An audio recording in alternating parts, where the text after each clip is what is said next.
오늘부터 오토캐드 2015에 대해서 공부를 시작해 보도록 하겠습니다. 여러분들이 알고 있듯이 오토캐드라는 프로그램은 도면을 그리는 프로그램입니다. 먼저 보이시는 화면이 오토캐드 2015를 실행시켰을 때 가장 기본적으로 보실 수 있는 화면일 겁니다. 이러한 도면을 그리기 위해서 시작하기라는 메뉴를 사용해 보도록 하겠습니다. 보시면 좌측에 시작하기라는 버튼이 있습니다. 그리고 그리기 시작이 있죠. 그리고 하단부에 보면 템플릿이라는 메뉴를 보실 수 있을 겁니다. 한번 클릭을 해보시면 템플릿에 다양한 파일들이 보이시죠? 이 다양한 파일들이 도면을 그리는 준비를 한다라는 것과 똑같은 개념으로 받아들이시면 됩니다. 도면을 그리기 위해서 한계도 설정하고 단위도 설정하고 그리고 그 도면을 그리는 데 필요한 다양한 레이어를 모두 설정을 한 뒤에 그러한 설정 값들을 하나의 파일로 만드는 거라고 보시면 됩니다. 각각의 다른 설정 값들이 있고요. 오늘 저희 같은 경우에도 도면을 그리는 데 필요한 다양한 설정 값들을 설정을 하고 템플릿 파일까지 만드는 것을 목표로 진행해 보도록 하겠습니다. 일단 저희들한테는 별도의 템플릿 파일이 없기 때문에 가장 기본적인 템플릿 파일로 시작을 해보도록 하겠고요. 일단 그리기 시작을 클릭해 보도록 하겠습니다. 그리기 시작 버튼을 누르시면 보시는 것 같이 아무것도 안 보이는 검은 화면이 뜨는 걸 보실 수 있을 거예요. 일단 저희는 종이를 준비해 보도록 할까요? 종이를 준비를 하기 위해서는 저희가 그리는 도면에 맞는 종이를 준비해야 되겠죠. 예를 들어서 A4 용지 사이즈면 충분히 그릴 수 있는 그러한 정보를 A1 사이즈로 그린다 라고 한다면 A1 사이즈의 아주 조그마한 그림이 그려지겠죠. 그리고 실제로 그림을 그리는데도 매우 불편할 겁니다. 오토캐드 역시 똑같습니다. 도면의 최대한의 한계를 너무 크게 설정을 해버리면 쓸데없이 데이터가 커지게 돼버리고 컴퓨터가 느려지게 돼서 작업을 하는데 많이 불편함을 느끼게 되실 거예요. 그것을 방지하기 위한 도면의 한계를 설정하는 시간을 지금 가져보도록 하겠습니다. 도면의 한계를 설정하기 전에는 먼저 도면 한계를 설정하는 기본적인 개념을 알고 계셔야 할 것 같습니다. 먼저 저희는 도면 한계를 설정하는 데는 종이 사이즈와 스케일이 중요합니다. 자, 기본적으로 A3 사이즈라는 것으로 한번 가정해 보도록 하겠습니다. A3 사이즈 같은 경우에는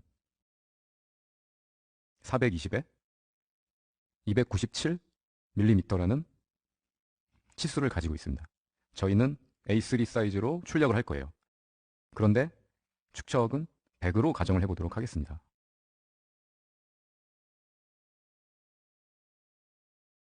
먼저 사이즈 보이기 쉽게 숫자로 한번 적어볼게요. A3 사이즈는 420에 297이라고 제가 아까 말씀드렸죠. 297입니다. 그리고 이 도면에 대한 스케일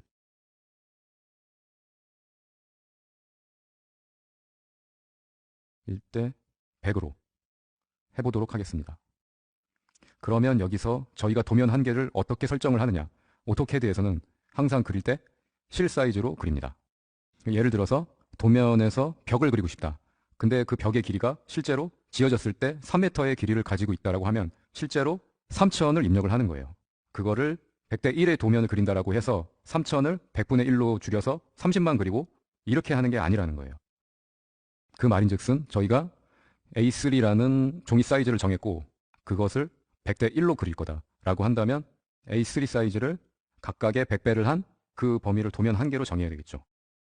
즉 여기서는 42,000에 25,700이라는 도면 한계 사이즈를 정해야 한다는 겁니다. 그러한 도면 사이즈를 정해보도록 하겠습니다. 첫 번째로 명령어가 필요하겠죠. limit라는 명령어를 입력해 보도록 하겠습니다. limits 그리고 엔터나 스페이스바를 누르면 명령어가 실행이 됩니다. 눌러보시면 커서의 우측 하단에 명령어에 대한 설명이 지금 떠 있는 걸 보실 수 있을 거예요. 커서뿐만이 아니라 하단부에 보면 명령어가 실행되어 있는 모습을 보실 수 있습니다. 저희는 첫 번째로 모형 공간 한계 재설정 왼쪽 아래 구석이라고 나와 있습니다. 모형 공간 한계는 지금 보시는 이 사각형으로 가정을 한다면 두 번 점을 지정을 하는 거라고 생각하시면 돼요. 왼쪽 아래, 오른쪽 위 이렇게 두 번 설정해서 사각형에 대한 도면 한계를 설정합니다. 저희는 왼쪽 아래는 원점에 해당하는 0,0을 설정을 하도록 하겠습니다. 그리고 오른쪽 위 구석 같은 경우에는 아까 말씀드렸듯이 42,000에 컴마를 누르시면 돼요. 컴마 29,700을 설정을 해보도록 하겠습니다. 여기서 엔터를 누르시면 하단부를 보시면 명령어가 제대로 설정이 되어 있는 것을 보실 수 있을 거예요. 이런 식으로 저희가 필요한 도면 한계는 지금 설정이 된 상태입니다. 자, 그 다음 명령어입니다. 도면 한계를 설정을 했으니 저희가 도면을 그려야 될 단위를 한번 설정을 해보도록 하겠습니다. 우리나라에는 건축에선 당연히 밀리미터 단위의 도면이 사용됩니다. 그래서 1m 같은 경우에도 1000이라는 수치가 사용되고요. 모든 수치가 밀리미터 단위로 환산되어 사용됩니다. 근데 그렇다고 전 세계가 우리나라와 같이 밀리미터 단위를 사용하느냐? 그건 아니겠죠. 그래서 각 나라에 맞는 단위를 지정을 해주기 위한 명령어가 오토캐드에는 존재합니다. 그 명령어가 유닛이라는 명령어입니다. 실행을 시켜보도록 하겠습니다. 유닛. 이렇게 명령어를 치면 자동 완성 기능이 되는 것을 보실 수 있을 거예요. 어느 정도만 쳐도 해당하는 명령어를 지정할 수 있게 됩니다. 똑같이 스페이스바를 눌러보겠습니다. 스페이스바를 누르시면 아마 도면 단위라는 별도의 창이 떠 있는 것을 확인하실 수 있을 거예요. 거기에서 길이에 대한 단위와 각도에 대한 단위를 설정하실 수 있습니다. 길이의 유형을 선택을 해보시면 건축, 공학, 과학, 분수, 십진 등 다양한 단위를 제공을 하는 것을 보실 수 있을 거예요. 저희 같은 경우에는 건축 도면을 그리겠죠. 건축을 한번 선택해 보도록 하겠습니다. 보시면 정밀도에 대해서는 밀리미터 단위가 아닌 것을 확인하실 수 있을 거예요. 오토캐드라는 프로그램이 우리나라에서 제작된 프로그램이 아니라 미국에서 제작되었고, 미국이라는 나라는 건축에서 인치 단위를 사용하죠. 그래서 건축에선 기본적으로 인치 단위가 설정이 되어 있는 것을 보실 수 있을 거예요. 저희는 밀리 단위를 쓰기 때문에 십진을 지정을 해줄 거고요. 정밀도 같은 경우에도 소수점 몇째짜리까지 당신이 표현을 할 것이냐는 것을 단위에서 역시 설정을 하실 수 있습니다. 건축에서는 흔히 소수점 둘째짜리까지 사용을 하기 때문에 소수점 둘째짜리까지 저희가 지정을 하겠습니다. 각도 같은 경우에도 기본적으로 저희는 십진을 쓰기 때문에 십진을 그대로 두도록 하고요. 어떤 것이 있나 한번 살펴볼까요? 그레드, 도분초, 라디안과 같은 각도에서 쓰이는 다양한 단위들이 있는 것을 보실 수 있고요. 정밀도, 똑같이 소수점 둘째짜리까지 지정을 해주도록 하겠습니다. 축척은 밀리미터. 저희는 밀리미터를 쓰기 때문에 그대로 두고 확인을 누르면 이제 저희가 그려야 되는 도면의 단위가 설정이 되었습니다. 네, 다음 명령어로 레이어 명령어를 공부해 보도록 하겠습니다. 레이어 명령은 지금 수업하는 내용 중에서 가장 중요한 내용이라고 말씀을 드릴 수 있겠어요.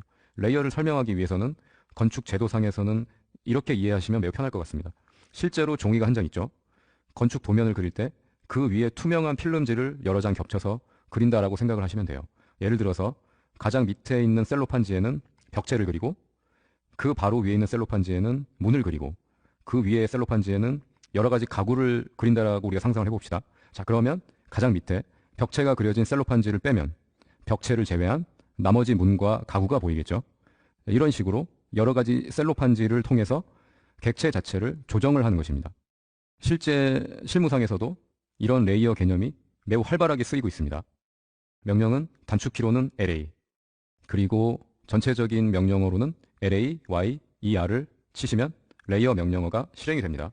그래서 저희가 스페이스바를 한번 눌러보도록 하겠습니다. 네, 레이어 명령어를 실행을 하시면 보는 것과 같은 레이어를 컨트롤할 수 있는 별도의 창이 열리는 걸 확인하실 수 있을 거예요. 여기에서 새로운 레이어를 만들 경우에는 위쪽에 보면 새 도면층 Alt M이라는 버튼이 하나 보입니다. 새 도면층을 클릭해 보도록 하겠습니다. 그러면 새 도면층이 지금 하나 열려 있는 것을 보실 수 있을 거예요.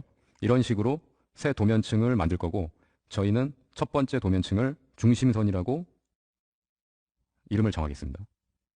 그리고 색상은 붉은색을 저희가 정할 거예요. 붉은색을 정하고 확인. 그리고 건축에서는 중심선은 1.3선을 사용합니다. 레이어에서도 선 종류를 지정하실 수 있는데요. 보시는 선 종류에 클릭을 해보시면 선 종류 선택이라는 창이 열리는 것을 확인하실 수 있을 거예요. 여기에서 로드를 클릭하시고요.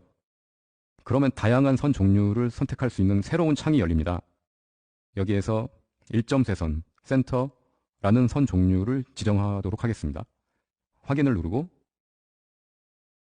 그러면 중심선에 대한 선 종류가 센터로 변경되는 것을 확인하실 수 있을 거예요. 이 이외에 저희가 필요한 다양한 레이어를 지금 만들어 보도록 하겠습니다. 이런 식으로 새 도면창이라는 명령어를 이용해서 도면을 그리기 위한 다양한 레이어를 만들었습니다. 레이어에 있어서는